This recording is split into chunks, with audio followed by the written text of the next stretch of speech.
Darkness often hides the most horrifying secrets, but sometimes the most terrifying monsters walk among us in broad daylight, smiling, blending in, and living right next door. Today, we are diving into one of the most chilling and disturbing cases in modern history, the story of Jeffrey Dahmer, the man the world would come to know as the Milwaukee Cannibal. His name alone sends shivers down the spine, not just because of what he did, but because of how long he managed to conceal his horrifying crimes while living in plain sight.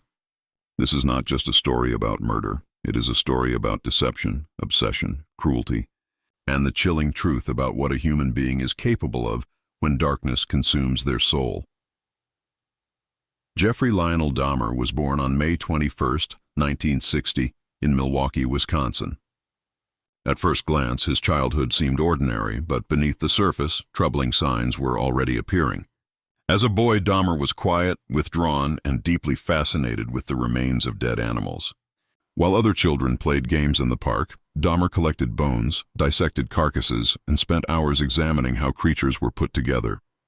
His father, Lionel, a research chemist, once encouraged this curiosity, mistaking it for scientific interest.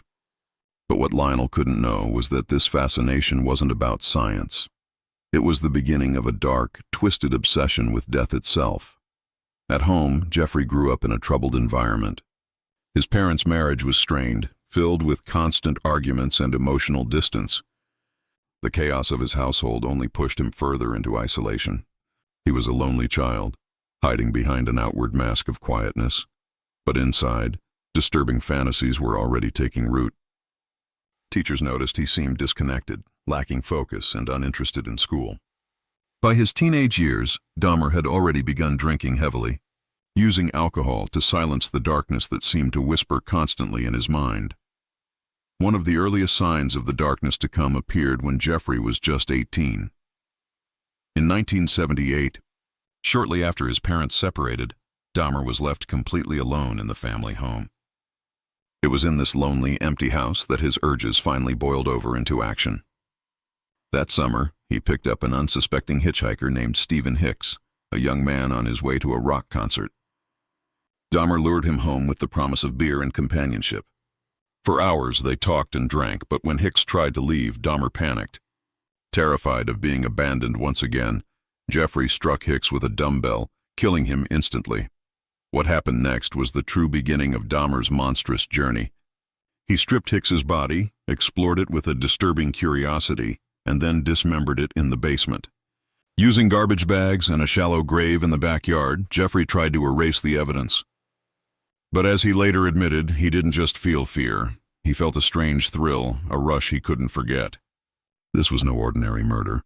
It was the first step toward the horrifying double life Dahmer would lead for over a decade.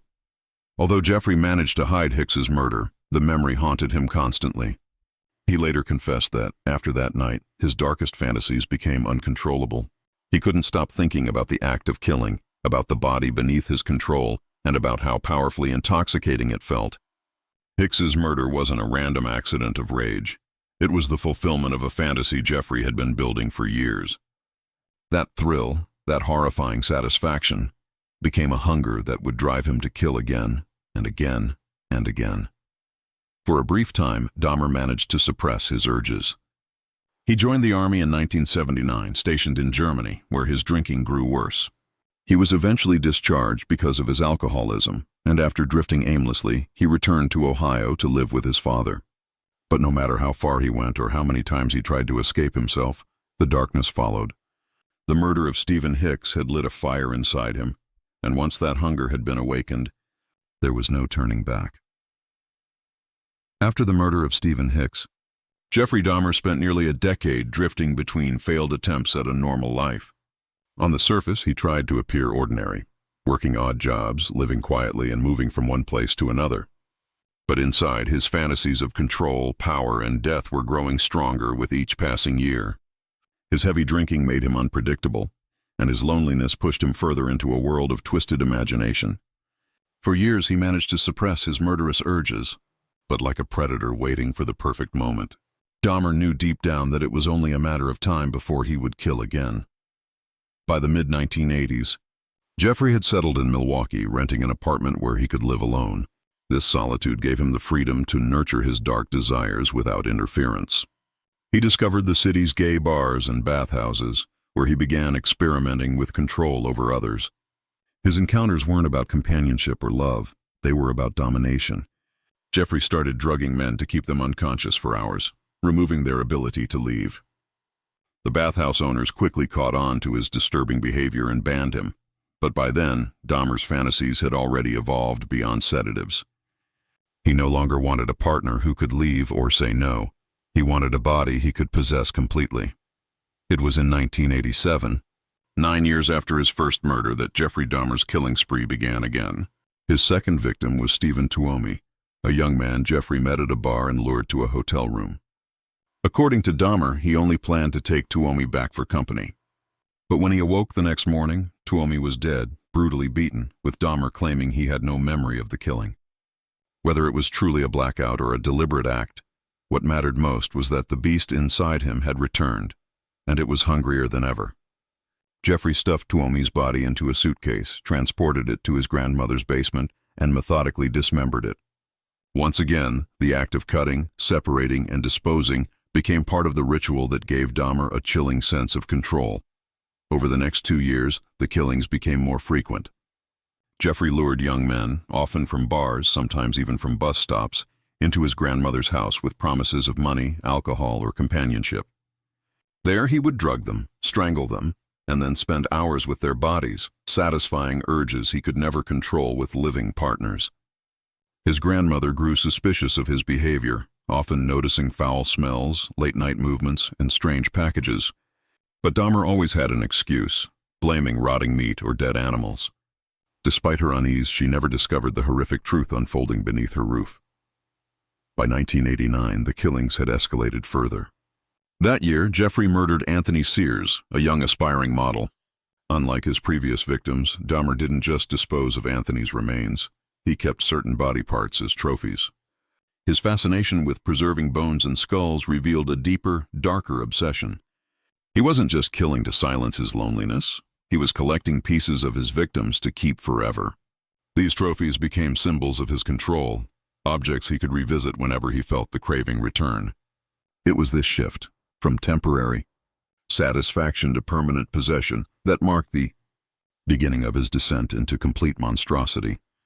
When his grandmother finally grew tired of Jeffrey's behavior and asked him to leave her home, Dahmer moved into an apartment of his own. This new independence gave him full freedom, without the watchful eyes of family members. Alone in his private space, his crimes became bolder, more calculated, and infinitely more terrifying. Jeffrey Dahmer was no longer hiding in the shadows of his family's home. He now had a place where his darkest fantasies could run unchecked, a place where his obsession would spiral into cannibalism, necrophilia, and horrors too disturbing for the human mind to fully comprehend. In 1990, Jeffrey Dahmer moved into what would become the most infamous address in America, apartment 213 of the Oxford Apartments in Milwaukee. On the outside, it was just another rundown building, filled with working-class tenants trying to survive. But behind the closed door of Dahmer's one-bedroom apartment, an unimaginable nightmare was unfolding. With no family watching over him and no one to question his strange habits, Jeffrey finally had complete freedom to indulge in his darkest desires. It was here that the full extent of his monstrous nature would reveal itself, one victim at a time. Dahmer's apartment quickly became a trap for the unsuspecting. He would lure young men home from bars, malls, and bus stops, often targeting those who were vulnerable, runaways, sex workers, or men in desperate financial need. He offered money in exchange for photos or companionship, but once inside, the men were drugged and strangled. Jeffrey's control didn't end with death. His fascination with the human body drove him to perform horrifying acts of necrophilia, dismemberment, and eventually cannibalism. The neighbors, meanwhile, complained about the foul stench coming from his apartment, but Dahmer always had excuses: rotten meat, spoiled food, or exotic fish gone bad. One of his early Oxford apartment victims was Raymond Smith, whom Jeffrey lured back with the promise of money for posing nude. After killing him, Dahmer took a gruesome new step. He painted Smith's skull and tried to preserve it as a trophy. This chilling act revealed how far his obsession had grown. He no longer wanted just the memory of his victims. He wanted to keep their essence, to create a collection of body parts that symbolized his power.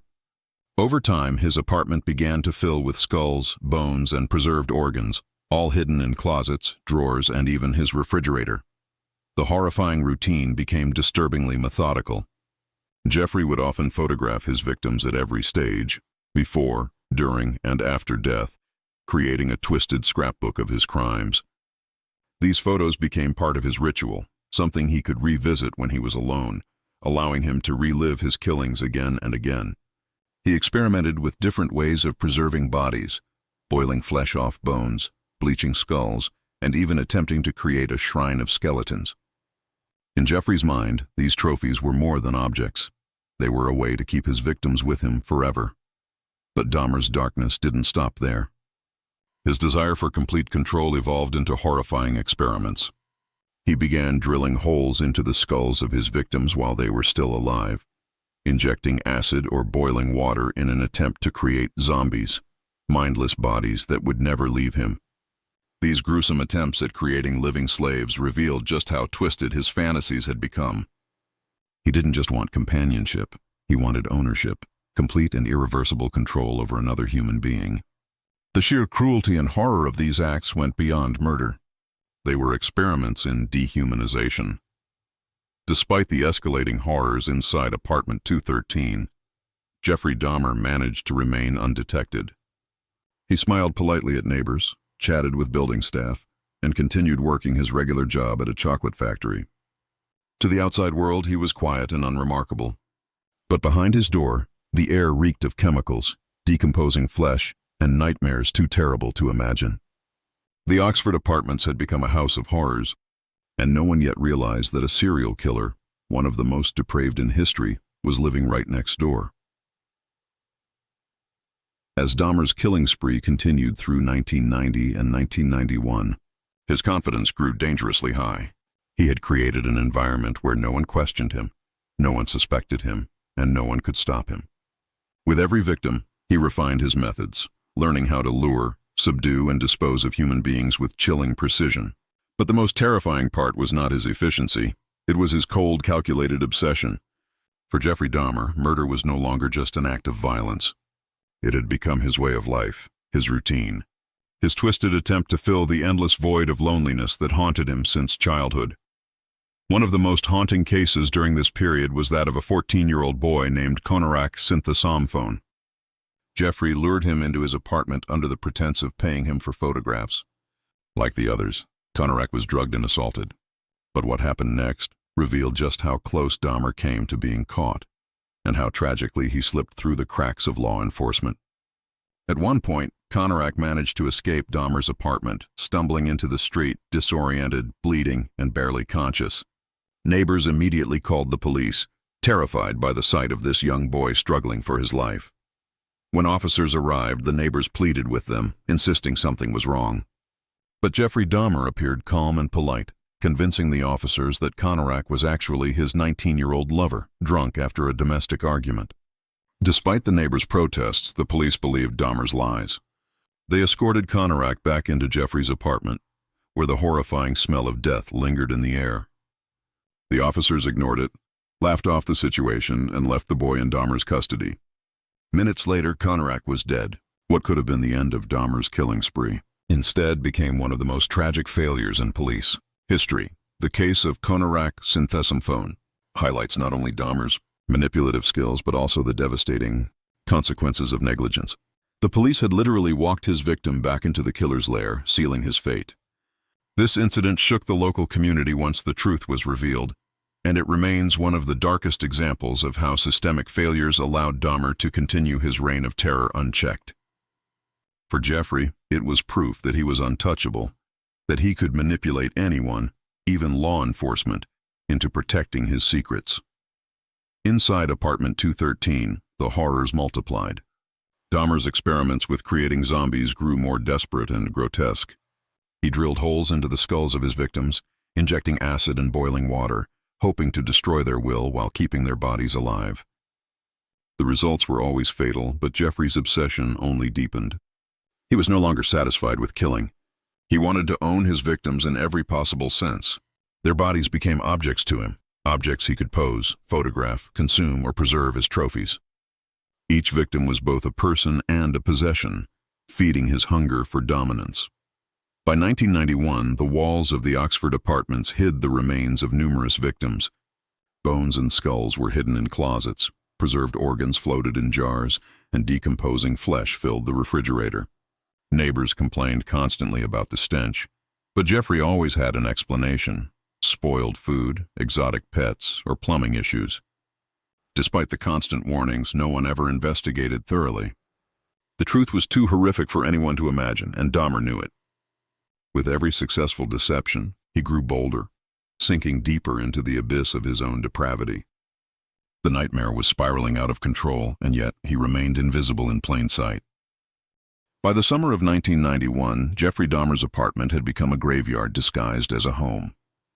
Behind his locked door, bodies were dismembered, skulls were bleached, and photographs captured every stage of his monstrous acts. Yet to his neighbors, Dahmer remained that quiet, slightly odd man who kept mostly to himself.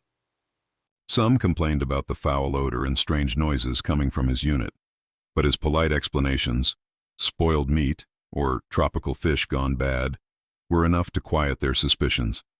What no one realized was that death itself was living among them, and each passing day brought another victim into his twisted collection. The list of names grew longer with terrifying speed. Men like Eddie Smith, Errol Lindsay, Tony Hughes, and Matt Turner all fell victim to Dahmer's sickening charm and manipulation. He knew exactly who to target: young men who were vulnerable, marginalized, or simply in the wrong place at the wrong time. Once inside, the pattern was the same: drugs, strangulation, experimentation, and disposal. But as his hunger grew, Dahmer's acts became more shocking. He began cooking and consuming parts of his victims, tasting human flesh as if it were a natural extension of his obsession. This new level of depravity earned him the name that history would never forget: the Milwaukee Cannibal. For Dahmer, cannibalism wasn't just about curiosity. It was about possession. He once confessed that eating his victims made him feel like they would always remain a part of him, that they could never leave him. To him, consuming flesh was a way to erase the loneliness that had haunted him all his life. But in reality, it only chained him deeper to his monstrous desires. Each act pushed him further from humanity and deeper into the abyss of insanity. The line between man and monster had long since disappeared. Jeffrey Dahmer had become something entirely inhuman. The horror inside apartment 213 was beyond imagination. Skulls and bones sat neatly arranged in cabinets and drawers, jars of preserved organs lined the refrigerator, and a giant blue barrel filled with acid stood in the corner, dissolving human remains. Dahmer's apartment wasn't just a crime scene, it was a chamber of nightmares, a place where science, obsession, and madness collided. And yet he went to work each day at the chocolate factory as though nothing was wrong, blending into society while hiding a world of terror just a few blocks away. Despite the gruesome collection piling up in his apartment, Dahmer remained outwardly calm. He spoke politely to neighbors, offered food to the building staff, and carried on as if he were just another tenant struggling to get by. But inside, the killings consumed every part of his life. He lived for the next victim, for the next opportunity to feed his hunger. And as his rituals became more complex, his need for secrecy grew more fragile. The smell, the sounds, the complaints, all of it was closing in on him. The nightmare was reaching its breaking point, and Dahmer's control was slipping. Still, he believed he could get away with it forever. After all, he had escaped suspicion for over a decade. He had fooled police officers, neighbors, and even his own family. He thought he was untouchable, a master of deception. But in the summer of 1991, fate had other plans. A single mistake, a victim who managed to escape, would finally unravel Jeffrey Dahmer's empire of horror, exposing the world to one of the darkest true crime stories ever told. On the night of July 22, 1991, Jeffrey Dahmer set out once again to hunt for another victim. At a local bar, he met a 32-year-old man named Tracy Edwards. Just like so many others before him, Edwards was offered money to come back to Dahmer's apartment for drinks and photographs. But unlike the men who came before, Tracy's fate would be different. What he didn't know as he stepped inside apartment 213 was that he was walking into the heart of hell itself, a place where countless lives had been stolen. The air reeked of chemicals and rot, the smell of death seeping from every corner. Still, Dahmer smiled, offering a drink and hiding his true intentions behind a mask of calm politeness. Once inside, Tracy Edwards immediately sensed something was wrong. Strange smells lingered in the air, and odd noises came from the back room. Dahmer attempted to handcuff him, claiming it was part of a playful game. Edwards resisted, but Dahmer managed to clasp one cuff around his wrist. In that moment, Tracy realized he was trapped in a nightmare. The polite stranger from the bar had transformed into something far more sinister, and Edwards knew he had to think quickly if he wanted to survive. Unlike the victims who came before him, Tracy didn't panic. He began to carefully play along, pretending to go along with Dahmer's plans while searching desperately for a chance to escape. Dahmer then revealed a large knife, threatening Edwards and forcing him into the bedroom. It was there that Tracy saw the true horrors of apartment 213. Photographs of dismembered bodies were scattered on the dresser, and the foul stench was overwhelming. He noticed the infamous blue barrel in the corner, filled with acid and decaying remains. Bones and skulls were displayed around the room like grotesque decorations. Edwards realized he wasn't in the home of a man, he was in the lair of a monster. Still, he kept his composure, talking calmly to Dahmer, trying to buy himself time and waiting for the right moment to escape. For hours, Jeffrey Dahmer held Tracy captive, alternating between threats and moments of eerie calm. He told Edwards his twisted plans, how he wanted to control him completely, how he never wanted him to leave. Edwards, terrified but determined, continued to talk, keeping Dahmer distracted while silently scanning for a way out. His survival instincts were sharp. He knew that if he showed fear or tried to fight, he would meet the same fate as the others. His only chance was to remain calm, to outthink the man who had killed so many before him. Finally, Tracy saw his opportunity. When Dahmer let his guard down, distracted for a brief moment, Edwards punched him in the face and ran out of the apartment with all his strength. Handcuffed, terrified, and barefoot, he fled through the streets until he flagged down 2 Milwaukee police officers. Gasping for breath, he begged for help, explaining that a man had tried to kill him and that he had barely escaped. The officers, skeptical at first, followed Tracy back to Dahmer's apartment, not knowing that they were about to uncover one of the most horrifying crime scenes in history. When the officers stepped inside apartment 213, the truth could no longer be hidden. The smell hit them immediately, followed by the sight of photographs of mutilated bodies lying casually in a drawer. As they searched deeper, they uncovered skulls, severed heads in the refrigerator, jars of preserved organs, and the blue barrel filled with human remains. It was a nightmare beyond comprehension. In that moment, Jeffrey Dahmer's reign of terror came crashing down. The monster who had lived in plain sight for over a decade had finally been exposed, and the world would never be the same again.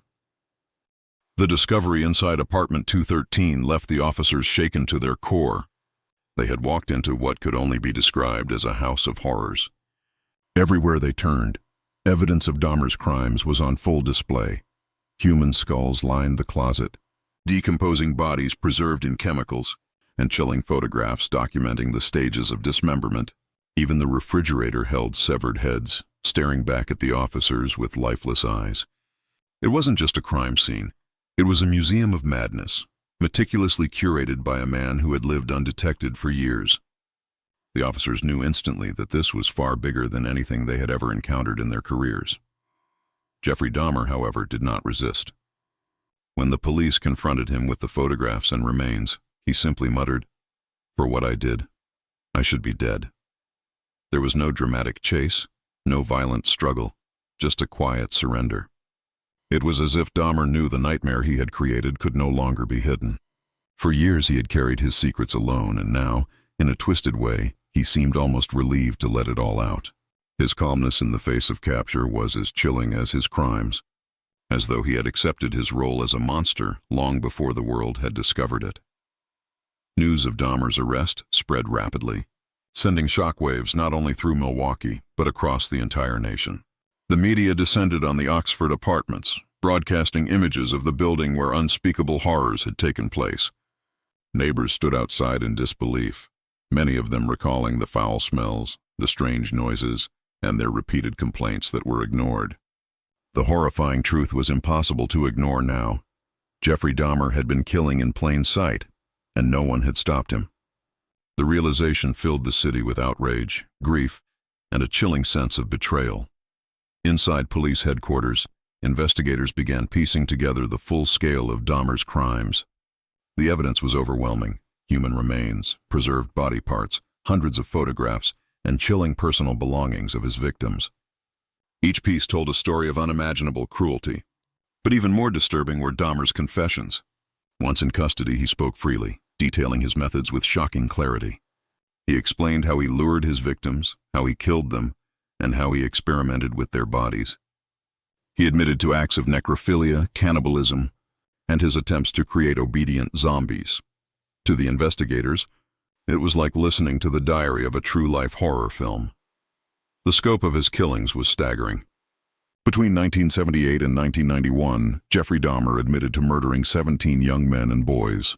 His victims ranged from teenagers to men in their 30s, many of them vulnerable members of society, runaways, immigrants, and those living on the margins. Each life was cut short by Dahmer's insatiable hunger for control. Each family was left with unbearable grief, their loved ones reduced to evidence bags and crime scene photos. The scale of destruction left in Dahmer's wake was almost beyond comprehension. For the public, it was the sheer brutality of the crimes that made the case unforgettable. Dahmer wasn't just a killer. He was a predator who had crossed every conceivable boundary of human morality. His apartment revealed the darkest corners of the human mind, a place where loneliness and obsession transformed into violence and horror. The Milwaukee cannibal had been unmasked, and the world was left to grapple with the terrifying reality that such evil could exist, hidden behind the quiet smile of a seemingly ordinary man. As Jeffrey Dahmer's confessions unfolded, investigators and the public alike were stunned by his honesty. Unlike many killers who denied or minimized their crimes, Dahmer described his actions in disturbing detail, as though he were recounting routine tasks. He admitted that murder alone had not satisfied him. He wanted complete control, permanent companionship. That desire drove him to cannibalism, where he consumed flesh to feel as though his victims had become a part of him. To him, it wasn't about hunger. It was about possession. Each confession stripped away any remaining illusion of humanity, leaving only the chilling reality of a man consumed by darkness. The legal system quickly prepared for what would become one of the most sensational trials in American history. Families of the victims gathered in anguish, demanding justice for their sons, brothers, and friends.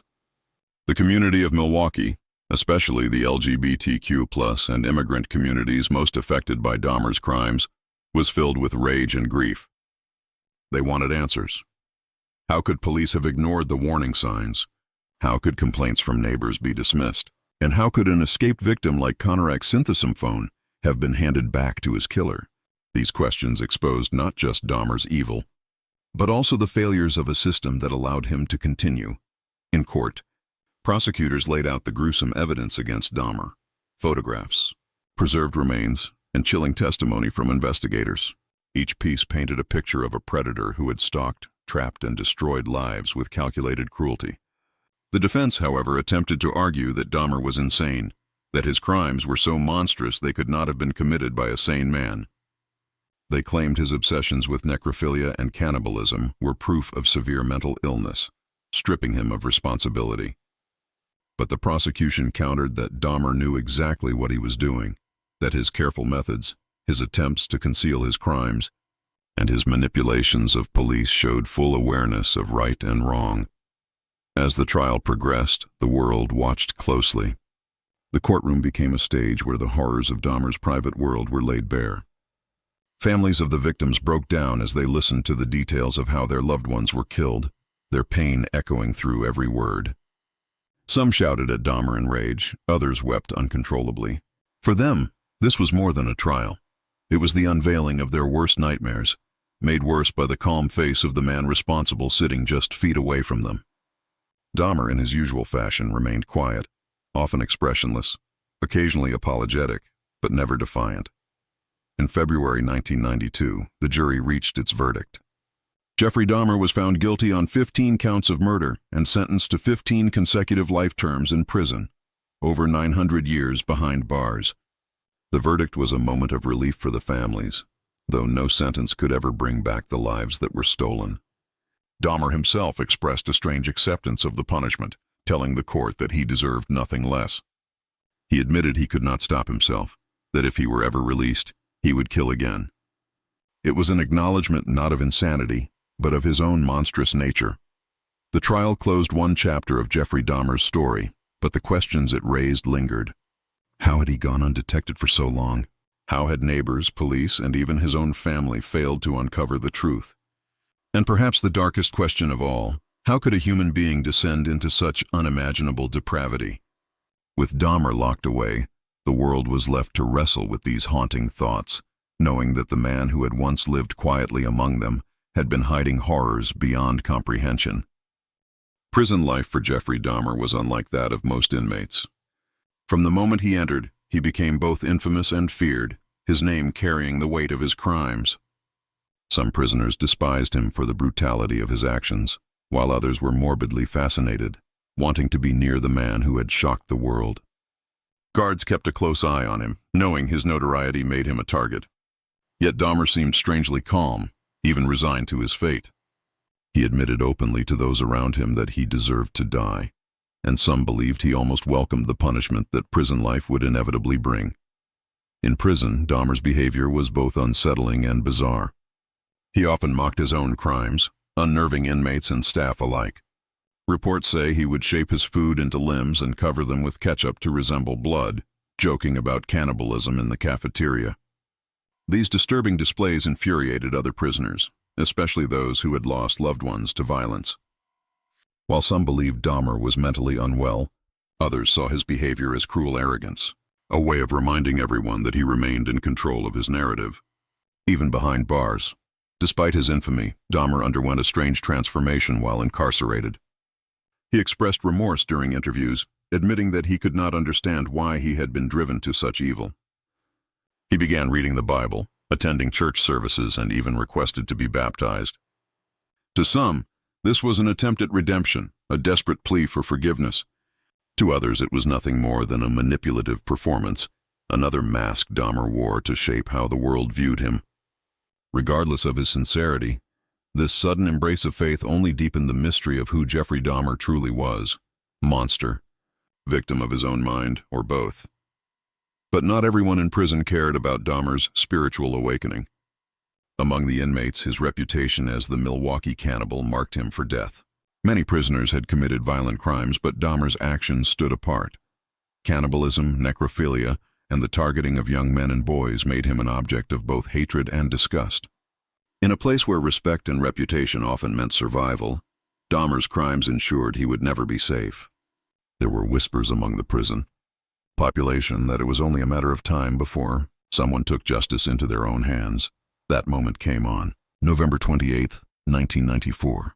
Jeffrey Dahmer was assigned routine cleaning duties alongside two other inmates, Jesse Anderson and Christopher Scarver. What began as a normal day quickly turned into the final chapter of Dahmer's life.